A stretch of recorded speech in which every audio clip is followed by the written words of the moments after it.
اچھا علامہ صاحب، یہ تو آپ نے ماشاءاللہ بہت اچھے طریقے سے بتا دیا.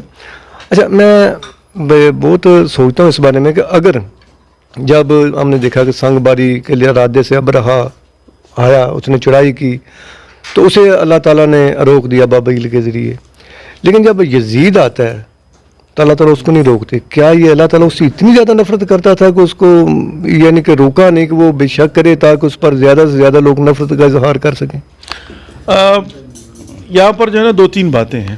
سب سے پہلی بات تو یہ ہے کہ یہ وہ موضوعات ہیں جن کے لیے ہمیں بیٹھ کر کوئی الگ سے کئی گھنٹے کے سیشن کریں کسی ایک ٹاپک کو لے کر، اور اس پر پھر بیٹھ کر جو ہے نا ڈسکس کی جائے. چونکہ ظاہر ہے یہ ایسا نہیں ہوتا کہ ایک اور 2 معاملات کے اندر جو ہے نا اس کو سمجھایا جا سکے. لیکن جہاں تک تعلق ہے ابرہا کا، ابرہا در حقیقت ایک کافر اور ایک مشرک، بلکہ الظاہر تو وہ ظاہر یمن سے نکلا تھا، اور عیسائیت اس زمانے وہاں پر جو ہے نا وہ زیادہ تھی، اور وہ خداوند متعال کے بنائے ہوئے خانہ کعبہ کے مقابلہ میں اس کو دکان سمجھتے ہوئے، یعنی اس کے نزدیک یہ تھا کہ خانہ کعبہ جو ہے بزنس ہے، تو اس نے کہا بھی میں اس کو خراب کر کے تو اپنا بزنس کھول لیتا ہوں.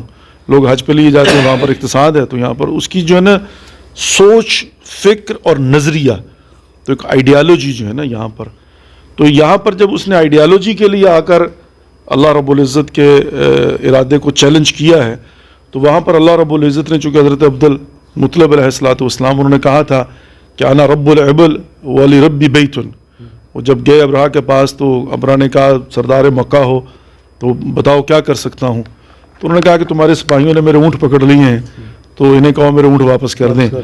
تو وہ کہتا ہے کہ میں یہ سمجھا تھا تم سردار مکہ ہو اور میرے نزدیک عزت تھی آپ کی، لیکن یہ سوال شخصی کر کے آپ نے اپنی عزت ختم کر لی کہ آپ کو تو چاہیے تھا کہ آپ کہیں کہ بھئی خانہ کعبہ کا کیا بنے گا، یہ میری قوم کو، چونکہ انہوں نے قوم کو پہلے ہی کہہ دیا کہ تم پہاڑوں میں چلے جاؤ، ہم مقابلہ نہیں کر سکتے. تو وہ جملہ جو تھا اتمام حجت تھا.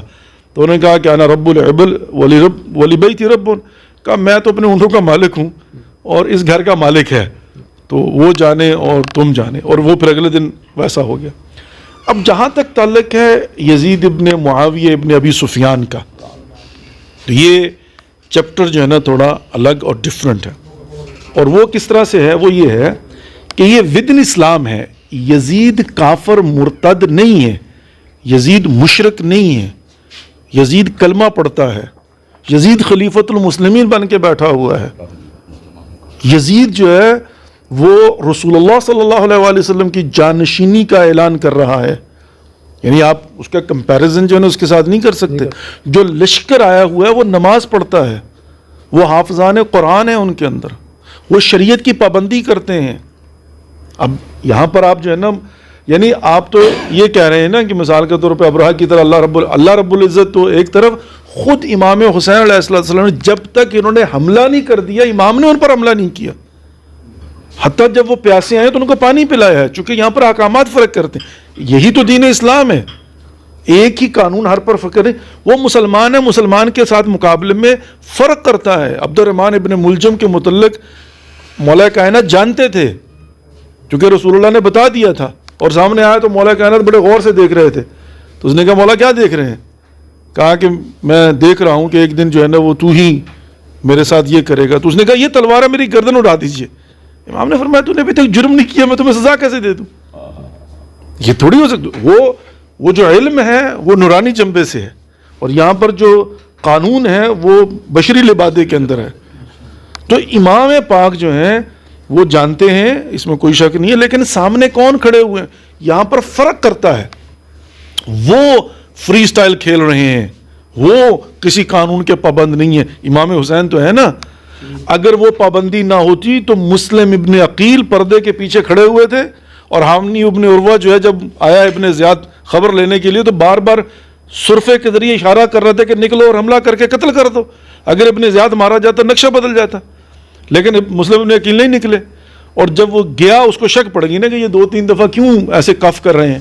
جب اٹھ کے چلا گیا تو ہانی ابن عروہ کہتا ہے کہ تم نے جیتی ہوئی جنگ جو تھی نا ہمارے ہاتھ سے نکال دی، کیوں نہیں حملہ کیا؟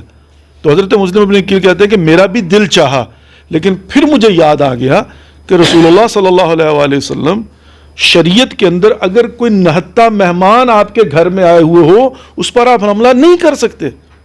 یہ ہمارے گھر میں آیا ہوا تھا, مہمان تھا, میں کیسے چھپ کر جو ہے نا اس کی گردن کاٹ دیتا پیچھے سے. تو یہاں اصول و ضوابط کے مطابق چلنا ہوتا ہے. اللہ رب العزت نے کیوں مطلب یہاں پر حضرت عیسیٰ علیہ السلام کا معاملہ وہ ڈفر کرتا ہے اس لیے کہ مقابلے میں کون ہے اور کیا ہے, اور یہاں پر. اور پھر سب سے اگلی بات آپ نے سجدے کی بات کی تھی, تو یہ بھی آپ کی خدمت میں عرض کرتا چلوں, یہ سوال ہو سکتا ہے کہ وہ حجت خدا تھے زمین و آسمان کیوں نہیں پھٹ گیا, یہ سوال ہو سکتا ہے. اللہ نے کیا کیا وہ ایک الگ معاملہ ہے. امام حسین علیہ السلام نے سجدے میں سر رکھ کے, عرفا کہتے ہیں سجدے میں سر رکھ کے, جب زمین ہلی ہے نا تو سجدے میں سر رکھ کے در حقیقت زمین و آسمان کو پیغام دیا تھا کہ حسین اس مصیبت پر اور امتحان پر راضی ہے. تو وہ دلالت تھی اس بات پر کہ میں راضی ہوں, یعنی حجت خدا ہے, لیکن وہ کہتے ہیں رضن برضاہ و تسلیم لامر. خود مولا امام حسین علیہ السلام اس پر راضی تھے, یعنی انہوں نے کہا کہ ہاں میں قربانی, چونکہ عالم زر اور عالم روا میں فیصلہ ہو چکا ہوا تھا کہ یہاں پر اسلام کو قربانی دینے کی ضرورت پیش آئے گی, کون دے گا. تو وہاں پر امام حسین نے کہا تھا کہ پروردگار میں دوں گا قربانی, اور وہاں پر جو ہے نا یہ سارے کا سارا معاملہ ہو چکا ہوا تھا.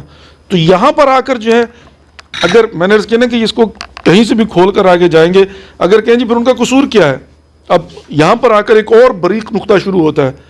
وہ یہ ہے کہ جو سامنے والے تھے وہ مجبور نہیں تھے, وہ اپنی مرضی سے کر رہے تھے, اس لیے وہ مجرم ہے.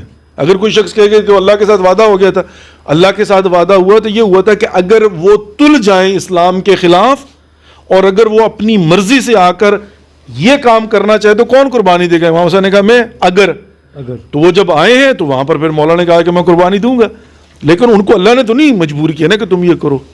بالکل صحیح. تو وہاں پر جو ہے نا ان کی انڈرسٹینڈنگ, ان کی نیت اور ان کی جو فکر اور ان کی جو سوچ تھی.